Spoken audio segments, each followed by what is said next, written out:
Um grande bom dia, boa tarde, boa noite para você que está vendo esse vídeo. Sou Fatiello aqui do Rede Rafas e pela primeira vez no canal, se não me engano, a gente está fazendo um vídeo exclusivo para falar sobre autores de novela. Então no vídeo de hoje a gente vai selecionar qual foi a melhor década para alguns autores famosos. A gente não vai pegar todos, não vai pegar uns tão antigos, até porque eu e o Rafa Pereira a gente está com a ideia de montar um especial aqui no canal para falar sobre autores. A mesma coisa que a gente faz com novela, mas como os autores dessas novelas, que tem muitas curiosidades sobre eles, sobre a vida deles, como eles se tornaram autores, que talvez pode ser interessante para vocês.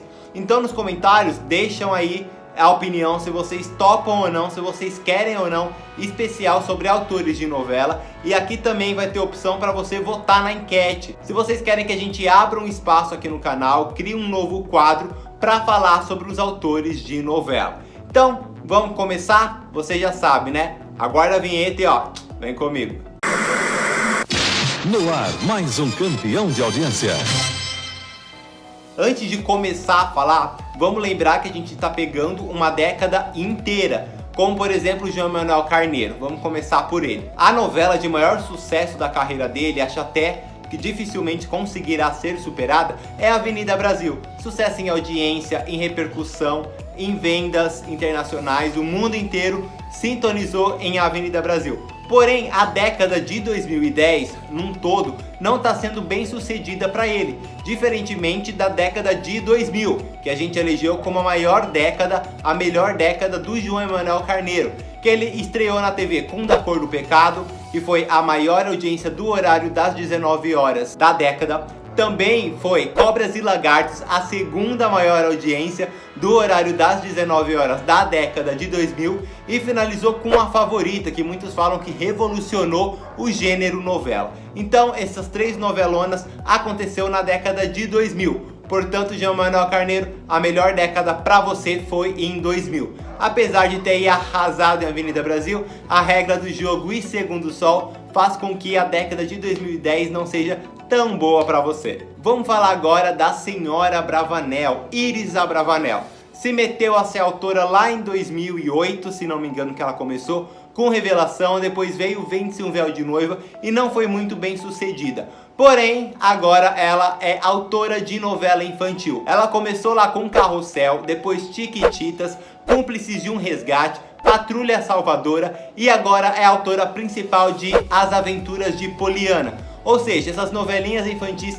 elevaram o horário nobre do SBT, ele fica aí na vice isolada, a terceira concorrente nem faz tanta cócega para tentar alcançar o SBT. Então a Iris aí ela descobriu o seu eixo, o seu nicho, aquilo que ela manda bem. Então ela tá remaquiando grandes clássicos infantis mexicanos e tá dando super certo. Então Iris, uma salva de palmas para você, porque ela escreveu seguidamente muitas novelas, novelas de muitos capítulos e novelas infantis, que a gente não pode fazer histórias tensas, pesadas, tem que saber levar, e ela tá fazendo isso muito bem. Então Iris, ó, essa década tá sendo a sua década. Agora vamos pra Record falar de Thiago Santiago. Eu acho assim que a melhor safra de novelas da Record foi da década de 2000 e é nessa década também que o Thiago Santiago vai ganhar aí como título de melhor autor da Record da década de 2000.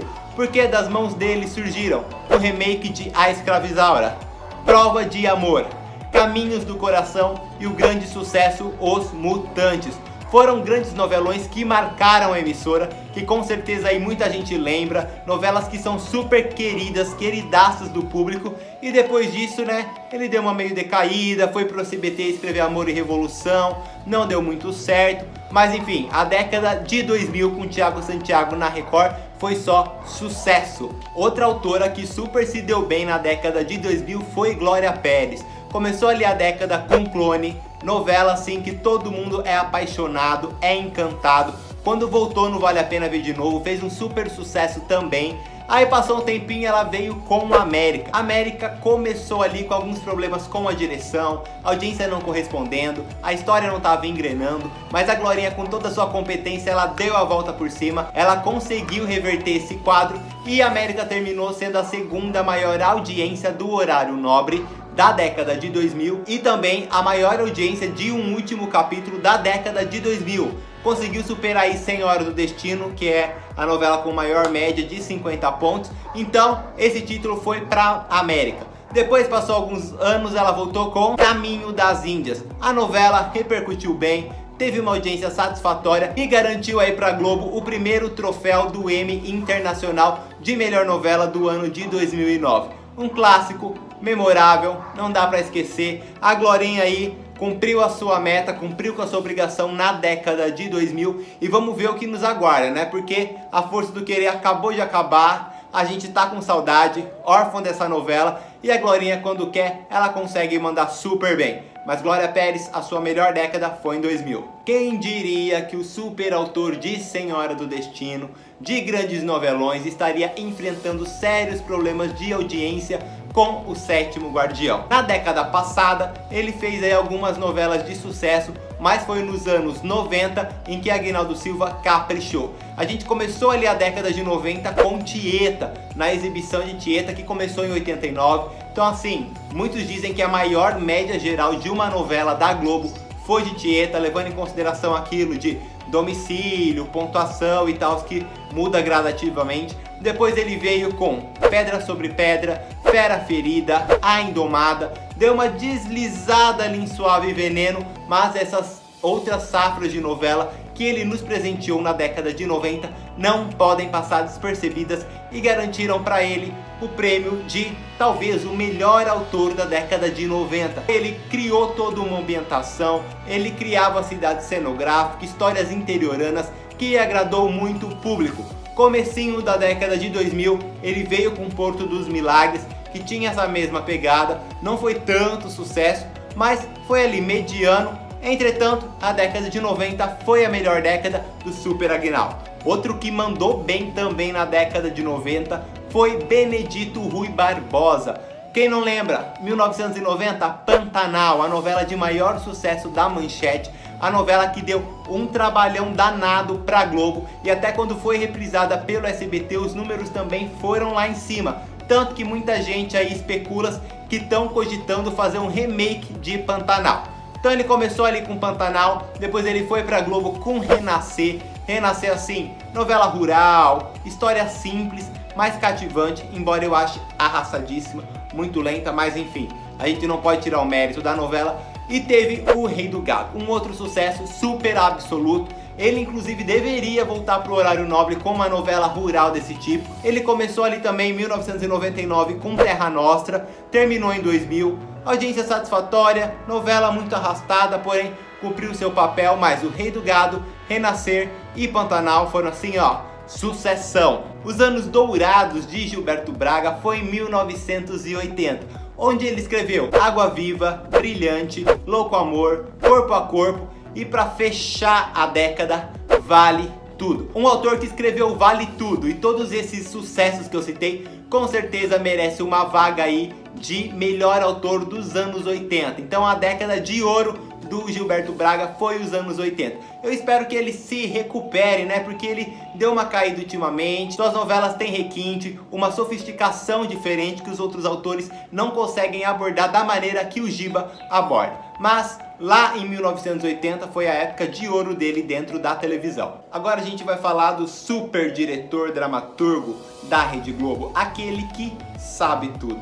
Silvio de Abreu aí, embora tenha escrito grandes sucessos, principalmente na década de 90, que foi Rainha da Sucata e A Próxima Vítima, eu e Rafa a gente analisou todo o currículo dele e percebeu que as maiores novelas de sucesso do Silvio de Abreu foi na década de 80. Na década de 80 do Silvio de Abreu tem em seu currículo Jogo da Vida, Guerra dos Sexos, Cambalacho e Sassaricando. Quem já teve a oportunidade de acompanhar essas novelas, algumas delas aí voltaram no Viva, tem no YouTube também cenas, Memória Globo, enfim, elas foram um sucesso absoluto. Guerra dos Sexos, a primeira versão, que a segunda versão ele meio que pegou o mesmo texto, imprimiu, não adaptou para a década atual, não adaptou para os novos tempos e deu no que deu. Mas a de 1980, ali da década de 80, foi sucessão absoluta. Então Silvio de Abreu mandou super bem, a década de 80 é sua também. Agora vamos falar de Manuel Carlos.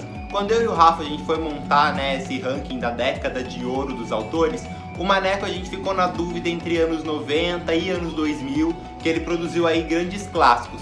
Mas a gente preferiu optar pelos anos 2000, porque veio Mulheres Apaixonadas, antes disso veio Laços de Família, em 2006 veio Páginas da Vida, chegou ali no final da década, assim como o Aguinaldo e o Benedito nos anos 90, o Maneco nos anos 2000, ali no final dos anos 2000, ele deu uma derrapada com Viver a Vida. A novela, ela abordava grandes causas, tinha histórias interessantes, mas ele não conseguiu desenvolver tão bem. Uma Helena apática, uma Helena sem muito carisma, a história da Luciana roubou completamente a novela, mas para quem produziu Laços de Família, para quem criou Mulheres Apaixonadas e Páginas da Vida, tudo em uma década só, então sem dúvidas alguma, Manuel Carlos, a sua década de ouro é os anos 2000. E claro, a gente não poderia deixar esse vídeo acabar e não falar de Valcir Carrasco. A gente não vai citar uma época de ouro dele na TV, porque parece que essa época ainda existe, que ela vai assim, ser vitalícia, se sustentar por muito tempo. Porque desde os anos 2000 o cara tá arrebentando. E que eu digo, pode ser que as produções não sejam as super produções, as melhores produções, mas elas cativam, conquistam o público, dão audiência, estão na boca do povo. Enfim, o Valcir Carrasco, falando bem ou falando mal, sempre que uma novela dele estreia, ela tá na boca do povo. Então teve o Crave a Rosa, Chocolate com Pimenta, Alma Gêmea, Caras e Bocas. Aí entrando pra década de 2010, teve Morde a Sopra, teve Gabriela, teve Amor à Vida, teve Verdades Secretas, Eita Mundo Bom, O Outro Lado do Paraíso. Então é isso, Valcir, década de 2000, de 2010, tá conquistando tudo. Ele é um autor que não é preguiçoso. Isso é muito bom pra emissora, porque ela sabe que pode contar sempre com ele. Porém, alguém que mexe com a criatividade, trabalha tendo que criar histórias, personagens, plots interessantes, pode ser que tá todo ano no ar, todo ano fazendo alguma coisa, haja um desgaste na mente. Mas se tá dando sucesso, tá fazendo a emissora lucrar, então é isso que importa. Valcir aí, ó, você tem duas décadas de ouro e vamos ver até quando isso vai.